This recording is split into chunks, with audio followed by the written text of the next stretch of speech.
ए जी, ओ जी, लो जी, सुनो जी। आ ई या ऊ कहो जी। का से शुरू और ज्ञा पर खत्म। वर्णों के होते हैं दो ही रत्न, एक होता स्वर और दूजा व्यंजन। तो बच्चों, आज हम आपकी व्याकरण में से पाठ 2 वर्ण और वर्णमाला के बारे में जानेंगे। वर्ण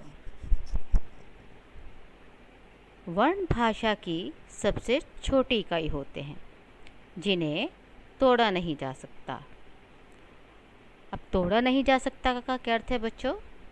कोई हथौड़ा लेके नहीं तोड़ना है इनको। तोड़ने का मतलब है कि इनको अलग नहीं किया जा सकता, क्योंकि बहुत छोटी इकाई है। इकाई मीन्स एक ही है।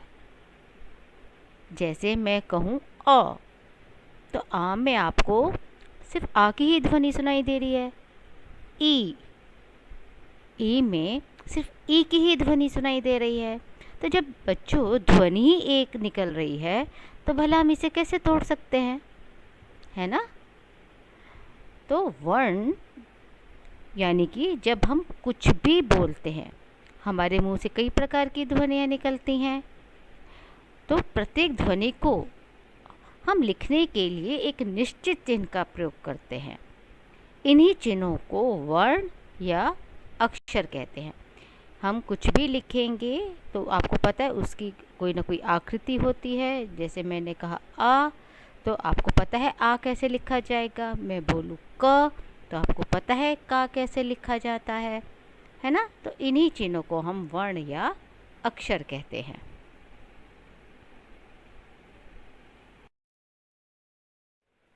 वर्णमाला पर वर्णमाला बच्चों, जब वर्ण के समूह को एक निश्चित क्रम में लिखा जाता है तो इसे वर्णमाला कहते हैं। अब आप कहोगे ये निश्चित क्रम क्या होता है? निश्चित क्रम मैंने बच्चों एक सही दिशा में किया गया शब्द का प्रयोग। जैसे मैं कहूँ आकाश में बादल हैं, ठीक है, लेकिन अगर मैं कहूँ आकाश में लादब है, तो आप कहोगे ये लादब शब्द क्या होता है मैम? कुछ अर्थ ही नहीं निकलता लादब का, तो है ना? लेकिन यहाँ जैसे हम देख रहे हैं, हमने पहले बा लिखा, फिर उसके बाद हमने दा लिखा और फिर हमने ला लिखा, और जब हम इसको मिला देंगे तो हमारा एक शब्द बन जाएगा बादल। लेकिन अगर हम ला दा बा लिखेंगे तो वो तो गलत हो गया, है ना? तो यहाँ एक निश्चित क्रम आ गया कि पहले बा, फिर दा, फिर ला, तो ये हो गए बादल। तो इसी तरह हम वर्णों की एक माला बना देते हैं, उसको हम वर्णमाला कहते हैं। यानी कि हमें पता होता है कि जो हम बोल रहे हैं उसी के अनुसार हम लिख रहे हैं, तो ये हो जाती है हमारी वर्णमाला। अब बच्चों, ये जो वर्णमाला है इसको हमने 2 नाम दे दिए हैं। कुछ वर्ण या अक्षरों को हम स्वर कहते हैं और कुछ को हम व्यंजन कहते हैं। अब स्वर क्या होते हैं? स्वर जिन वर्णों को बोलते समय किसी अन्य वर्ण की सहायता नहीं लेनी पड़ती, या हम कहें जिन अक्षरों को बोलते या लिखते समय किसी अन्य अक्षर की सहायता नहीं लेनी पड़ती, उन्हें हम स्वर कहते हैं। बड़े स्वावलंबी होते हैं ये स्वर बच्चों, किसी की मदद नहीं लेते। हमारी हिंदी भाषा में कुल 11 स्वर हैं। जैसे आ ई उ ऊ री, ए ओ। तो ये हो गए हमारे कुल 11 स्वर।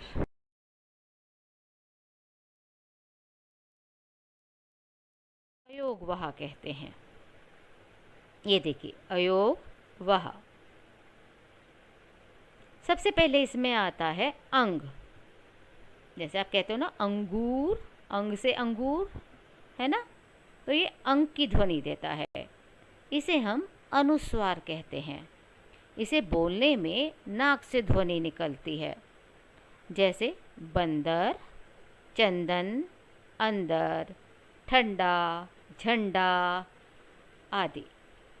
अब आप सोचो बच्चों, अगर ये ऊपर अंक की बिंदी ना हो तो हम कैसे इसका उच्चारण करेंगे?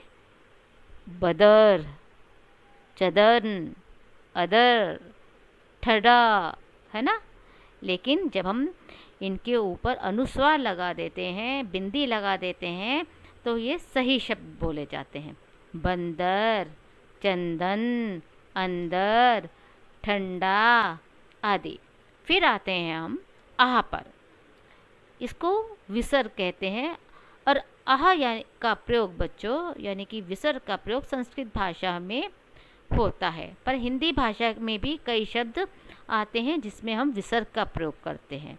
और जब हम इनका उच्चारण करते हैं तो इसे बोलने में हा की ध्वनि आती है, जैसे अतः, प्रातः, पुनः, छे। हा की ध्वनि आ रही है ना बच्चों, तो ये विसर्ग कहलाता है।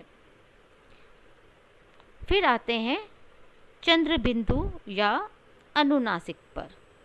ये देख रहे हैं ना आप, आ के ऊपर एक आधा चंद्रमा की आकृति बनी हुई है और उसके अंदर एक बिंदी लगी हुई है, तो इसे बच्चों अनुनासिक या हम चंद्र बिंदु कहते हैं। इसे बोलते हुए नाक और मुंह दोनों से ध्वनि निकलती है, जैसे चांद, बांसुरी, दांत, अंगूठी आदि। चिन्ह। अब बच्चों हमारी हिंदी भाषा में कई सारे भाषाओं के शब्द सम्मिलित हैं, जैसे उर्दू, अंग्रेजी, अरबी, फारसी। तो ये जो बाहर के शब्द हिंदी भाषा में आकर सम्मिलित हो गए हैं, इन्हें हम आगत स्वर कहते हैं। अब जैसे यहाँ पे आ के ऊपर चंद्र बिंदु समान चांद तो बना हुआ है उसकी आकृति, लेकिन उसमें बिंदी नहीं लगी हुई है ना, तो इसे हम आगत ध्वनि या आगत स्वर कहते हैं। ये अंग्रेजी भाषा से आया है। जैसे कुछ शब्द हैं डॉक्टर, कॉपी, बॉल, कॉलेज आदि।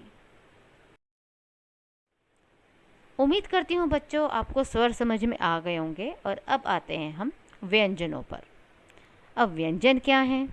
जिन वर्णों को बोलते समय किसी अन्य वर्ण की या अन्य ध्वनि की हमें सहायता लेनी पड़ती है, या एक तरीके से कह दें कि हमें जब स्वरों की सहायता लेनी पड़ती है, तो उन वर्णों को हम, उन अक्षरों को हम व्यंजन कहते हैं।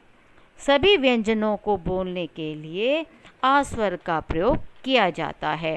मतलब आ तो हर व्यंजन में बच्चों जुड़ा ही होता है ना।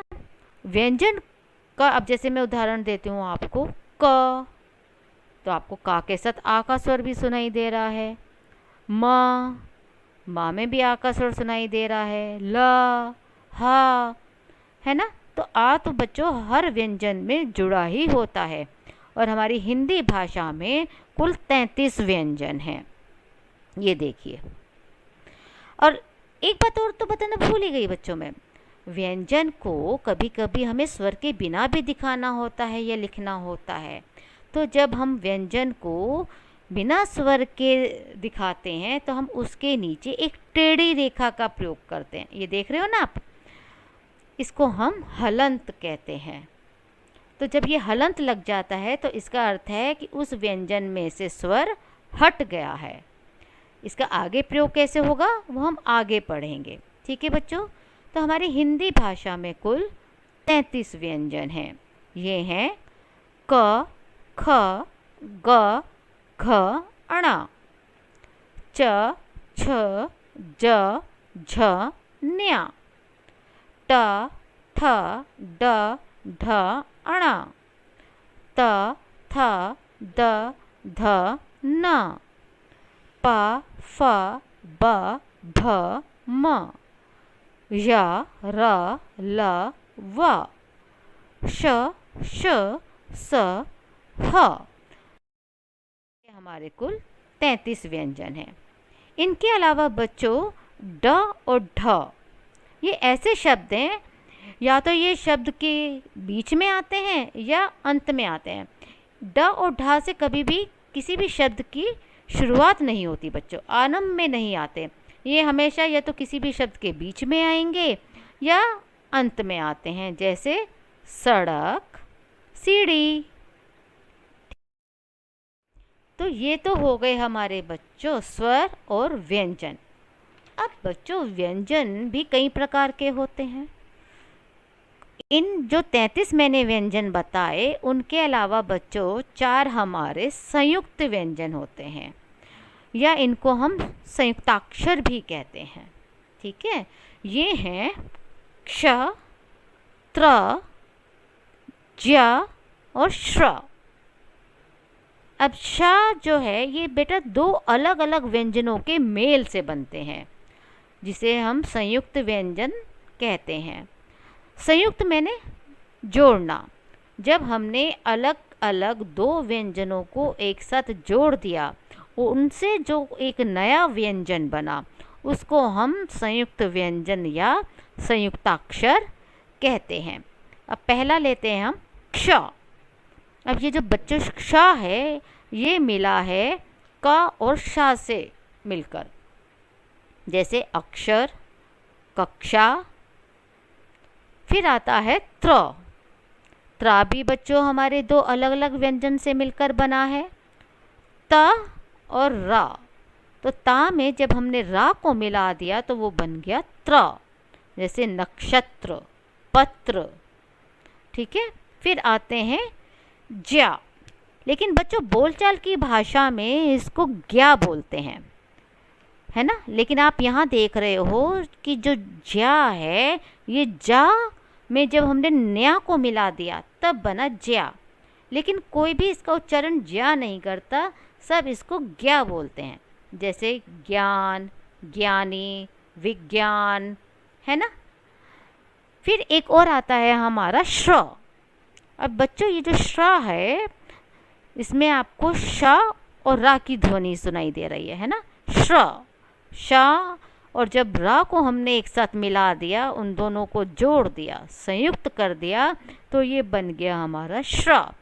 जैसे श्रवण, श्रमिक, श्रम, परिश्रम आदि। तो ये जो 4 हैं बच्चों ये होते हैं संयुक्त व्यंजन। संयुक्त व्यंजनों की तरह बच्चे कुछ ऐसे और भी संयुक्त व्यंजन होते हैं जिन्हें बनाने के लिए पहला व्यंजन स्वर के बिना और दूसरा व्यंजन स्वर के साथ आता है। जैसे सत। अगर हम सत में के आगे आ लगा दें तो हमारा शब्द बन जाएगा अस्त। ऐसे ही माँ लगा देने से बन जाएगा मस्त। चा लगाने से हो जाएगा चुस्त। अब ऐसे चच्छा। अब इसके आगे हमने आ लगा दिया तो बन गया अच्छा, लच्छा, कुच्छा। तो ये भी हमारे संयुक्त व्यंजन है। संयुक्त व्यंजन। फिर आते हैं हम द्वित्व व्यंजन पर। जैसे कि नाम से ही हमें पता चल रहा है, जब एक ही व्यंजन 2 बार आए तो उसे द्वित्व व्यंजन कहते हैं। जैसे तत्। अब तत् में अगर हम मिलाएं प जमा त जमा ता तो क्या बन गया हमारा पत्ता, गत्ता, सत्ता, है ना। अगर सिंपल हमें लिखना हो पता तो इसमें 2 बार ता नहीं आ रहा है, तो उस पता का मतलब क्या होगा, जैसे कि एड्रेस। लेकिन जब हमने 2 बार ता लिख दिया तो ये बन गया हमारा पत्ता, गत्ता, है ना। जब एक ही व्यंजन 2 बार आए तो उसमें पहला व्यंजन जो होता है वो कई बार आधा हो जाता है। ठीक है। अब अगला जैसे है हमारा, अब इसमें हमने दद दी है तो अगर इसमें हमने रा मिला दिया तो जैसे बन गया रद्दी, गा मिला दिया तो बन गया गद्दी, ऐसे सा मिला देंगे तो बन जाएगा सद्दी। फिर है कक्का। अब कक्का 2 बार का है ना। तो जैसे मक्का, पक्का, छक्का, है ना। फिर ऐसे ही 2 बार चा लिख दिया, चच्चा। तो जैसे कच्चा, बच्चा, है ना, सच्चा। तो ये होते हैं बच्चों द्वित्व व्यंजन, यानी कि एक ही व्यंजन जब 2 बार आता है तो उसको हम द्वित्व व्यंजन कहते हैं। उम्मीद करती हूँ बच्चों आपको ये वर्ण और वर्णमाला अच्छे से समझ में आ गई होगी। कोई भी संदेह है तो आप मुझसे पूछ सकते हैं। उम्मीद करती हूँ आपको अच्छा लगा होगा। धन्यवाद।